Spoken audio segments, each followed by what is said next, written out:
नमस्कार। मैं हूं अवतार कृष्ण शर्मा और आज का टॉपिक है प्राचीन भारत के इतिहास को जानने के स्रोत। इतिहास मानव के क्रियाकलापों का कालक्रमिक अध्ययन है और यह अध्ययन जिन स्रोतों जिन प्रमाणों के आधार पर किया जाता है उन्हें हम इतिहास के स्रोत कहते हैं।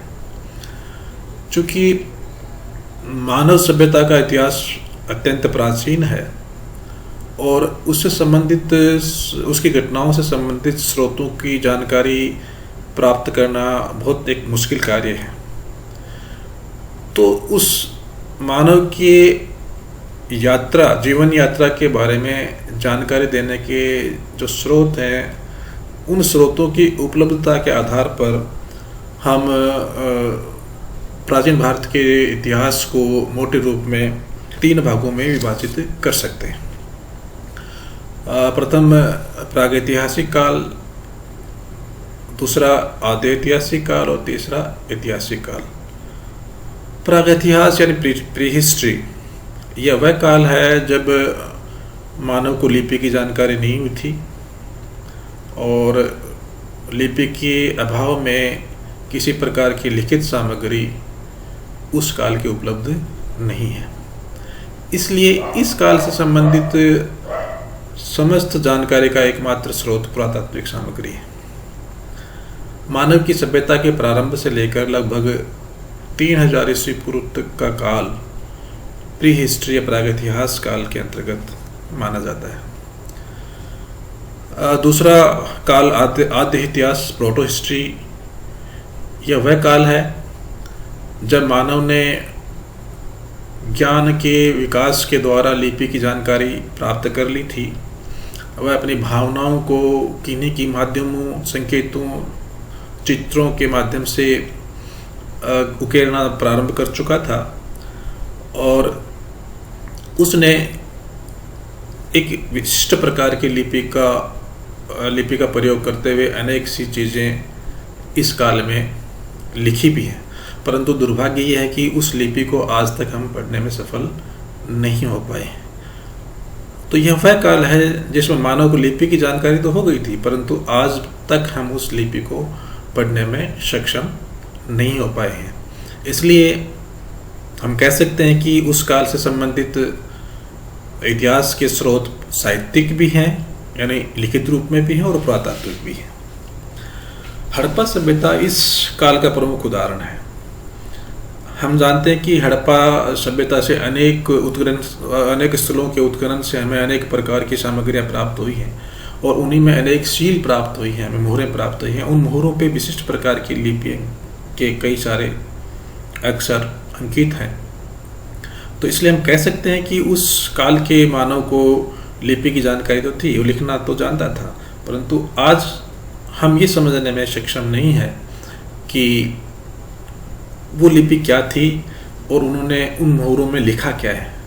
बहुत संभव है कि आने वाले समय में हम इस लिपि को पूरी तरह से समझ लें और उस मोहरों के जो अपठित भाग हैं उनको पढ़ने में सफल हो जाएं। हड़प्पा सभ्यता का काल और वैदिक काल को इस आद्य इतिहास के अंतर्गत हम मान सकते हैं। तीसरा विभाजन है ऐतिहासिक काल। ये वह काल था जिस काल के समय में लिखित सामग्री भी उपलब्ध है और इस लिखित सामग्री को पढ़ने में भी सफलता प्राप्त हो चुकी है। और इस प्रकार हम कह सकते हैं कि इस काल से संबंधित साहित्यिक स्रोत भी उपलब्ध है और पुरातात्विक स्रोत भी उपलब्ध हैं। इस काल की शुरुआत लगभग 6000 ईस्वी पूर्व के आसपास मानी जाती है। प्राचीन भारत के काल विभाजन को समझने के बाद आइए हम हमारे मुख्य विषय के ऊपर आते हैं, प्राचीन भारत के इतिहास को जानने के स्रोत। जैसा कि आप ये चार्ट देख पा रहे हैं, इस चार्ट में हमने प्राचीन भारत के इतिहास के विभिन्न स्रोतों का एक वर्गीकरण अलग अलग हेड्स में रखने की कोशिश की है। और ये जो वर्गीकरण है ये केवल अध्ययन में सुविधा की दृष्टि से ही किया गया है। इसके अनुसार हम प्राचीन भारत के इतिहास के स्रोतों को 3 भागों में विभाजित कर सकते हैं। पुरातात्विक स्रोत, दूसरा है साहित्यिक स्रोत और तीसरा विदेशी यात्रियों के विवरण।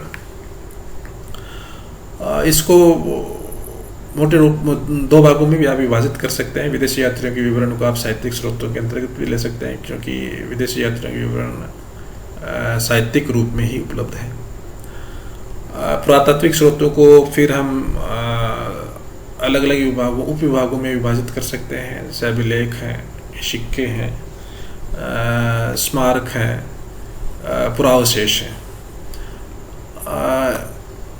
फिर से हम इन पुरावशेषों को और इन अभिलेखों को भी अलग अलग विभागों में बांट सकते हैं। जैसे कि आप क्लासिफिकेशन में आप देख सकते हैं, ये अभिलेखों को हम जिस आधार पर या जिस वस्तु के ऊपर वो लेख उत्कीर्ण है उसके हिसाब से उसका नामकरण हमने किया है, विद्वानों ने किया है। जैसे शिला पर अगर कोई अभिलेख उत्कीर्ण है तो उसको शिलालेख कहते हैं। अगर कोई अभिलेख स्तंभ पर उत्कीर्ण है तो स्तंभ लेख कहते हैं। ताम्रपत्र पर उत्कीर्ण लेख को ताम्रपत्र लेख कहते हैं। इसी प्रकार किसी गुफा में कोई लेख उत्कीर्ण है तो उसे गुहा लेख कहते हैं। इसी प्रकार अनेक मूर्तियों के ऊपर भी लेख उत्कीर्ण है, उन्हें मूर्ति लेख कहा जाता है। इसी प्रकार स्मारकों को हम ले सकते हैं। स्मारकों के अंतर्गत भवन आते हैं, इसमें बौद्ध धर्म से संबंधित स्मारक हैं, हिंदू धर्म से संबंधित स्मारक हैं। इसी प्रकार पुरावशेषों के अंतर्गत हम अनेक प्रकार के जो अवशेष हमें पुरातात्विक उत्खनन से प्राप्त हैं, जैसे उपकरण है, मृदभांड है, मोहरे हैं, आभूषण है, अनेक खिलौने हैं, अस्थियां, इनको अंतर्गत हम ले सकते हैं। दूसरे विभाजन में साहित्यिक स्रोतों के अंतर्गत उसे हम फिर से दो भागों में विभाजित कर सकते हैं, धार्मिक स्रोत और दूसरा धर्मोत्तर या लौकिक स्रोत। धार्मिक स्रोत के अंतर्गत वे स्रोत आते हैं जो वो साहित्य जो किसी न किसी रूप में किसी धर्म से संबंध में लिखा गया है, और इसके अंतर्गत हम इसे तीन भागों में फिर से डिवाइड कर सकते हैं। जैसे ब्राह्मण धर्म से संबंधित साहित्यिक स्रोत, जैन धर्म से संबंधित साहित्यिक स्रोत और बौद्ध धर्म से संबंधित साहित्यिक स्रोत। एग्जाम्पल के लिए ब्राह्मण धर्म से संबंधित साहित्यिक स्रोतों को हम फिर से अनेक विभागों में विभाजित कर सकते हैं, जैसे वेद है, ब्राह्मण ग्रंथ है, आरण्यक है, उपनिषद है, शूद्र साहित्य है, वेदांग है, स्मृतियाँ हैं, महाकाव्य और पुराण है। इसी प्रकार जैन धर्म से संबंधित बहुत सारे साहित्य लिखा गया है, जिससे हमें इतिहास की जानकारी मिलती है। बौद्ध धर्म से संबंधित भी अनेक साहित्यिक ग्रंथों का सर्जन हुआ है, जिससे हमें इतिहास की जानकारी प्राप्त होती है। उनका धर्मोत्तर साहित्य या लौकिक साहित्य में वह साहित्य आता है जो किसी धर्म विशेष से संबंधित नहीं था, लौकिक जीवन से संबंधित था। जैसे कि एग्जाम्पल के लिए हम चाणक्य कृत अर्थशास्त्र को ले सकते हैं, जो तत्कालीन राजनीति पर एक ग्रंथ था। इसी प्रकार तीसरा बिंदु है हमारा विदेशी यात्रियों के विवरण। इसके अंतर्गत उन विदेशी लोगों के लेखों को रखा गया है जो किसी न किसी रूप में या तो भारत आए थे या भारत के संबंध में उन्होंने सामग्री एकत्रित की है, और इसका विभाजन फिर से हम उन यात्रियों के मूल देश के आधार पर कर सकते हैं जहाँ के वो थे, जैसे कि यूनानी यात्री, चीनी यात्री, तिब्बती यात्री, अरब या इस्लाम से संबंधित यात्री। प्राचीन भारत के इतिहास के स्रोतों को एक चार्ट के रूप में समझने के बाद हम अब अलग अलग स्रोतों का थोड़ा गहन एनालिसिस करने का प्रयास करते हैं। सबसे पहले लेते हैं पुरातात्विक स्रोत। जैसा कि पिछले चार्ट में हमने चर्चा की थी कि पुरातात्विक स्रोतों के अंतर्गत हम अनेक स्रोतों को ले सकते हैं, जैसे अभिलेख है, सिक्के हैं, स्मारक भवन है या पुरावशेष हैं। सबसे पहले हम लेते हैं अभिलेख। भारत में ऐतिहासिक काल के प्राचीनतम अभिलेख अशोक के प्राप्त हुए हैं। अधिकतर अभिलेख प्राचीन भारत के पत्थर या ताम्रपत्र पर उत्कीर्ण मिले हैं। इन अभिलेखों में तत्कालीन समय की, तत्कालीन राजाओं की, तत्कालीन राजनीति की, तत्कालीन समाज की बारे में हमें जानकारी प्राप्त होती है।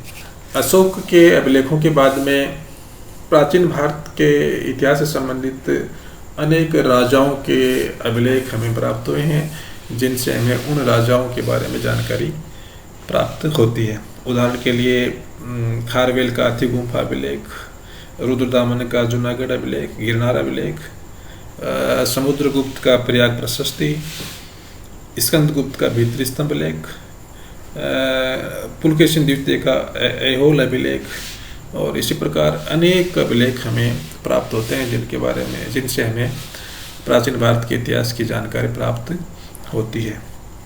थोड़ी सी चर्चा हम अशोक के अभिलेखों के बारे में करते हैं। जैसा कि मैंने बताया कि प्राचीन भारत के ऐतिहासिक काल के सबसे प्राचीनतम अभिलेख अशोक के प्राप्त हुए हैं।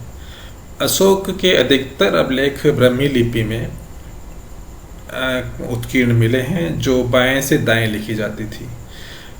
अशोक के कुछ अभिलेख खरोष्ठी लिपि में भी मिले हैं, जो दाएं से बाएं लिखी जाती थी, और कुछ अभिलेख आरमाइक लिपि में भी मिले हैं। अर्थात अशोक के अभिलेख हमें 3 लिपि में प्राप्त होते हैं, सर्वाधिक अभिलेख हमें ब्राह्मी लिपि में मिलते हैं। अशोक के अधिकतर अभिलेखों में उसका मूल नाम प्रयोग नहीं हुआ है, उसके स्थान पर उसे देवताओं का प्रियदर्शी राजा कहा गया है। सबसे पहले 1837 ईस्वी में जेम्स प्रिंसेप नामक विद्वान ने अशोक के अभिलेखों को पढ़ने में सफलता प्राप्त की थी, और उसके बाद अशोक के अभिलेखों का समीकरण और काल निर्धारण हमें भारतीय इतिहास में एक विशिष्ट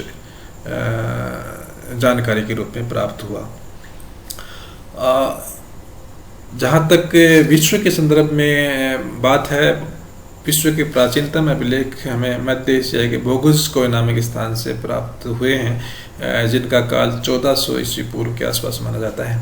एक इंटरेस्टिंग जानकारी ये है कि इस अभिलेख में भारतीय राजाओं, भारतीय देवताओं के बारे में जानकारी मिलती है। इसमें मित्र, इंद्र, वरुण और नासत्य के बारे में नासत्य का वर्णन किया गया है। अभिलेखों के द्वारा हमें, जैसा कि हमने चर्चा की है, बहुत सारी जानकारी हमें प्राप्त होती है, और इन अभिलेखीय सामग्री का साहित्यिक सामग्री के साथ तुलनात्मक अध्ययन करके हम इतिहास की सही जानकारी प्राप्त करने में सफल हो सकते हैं।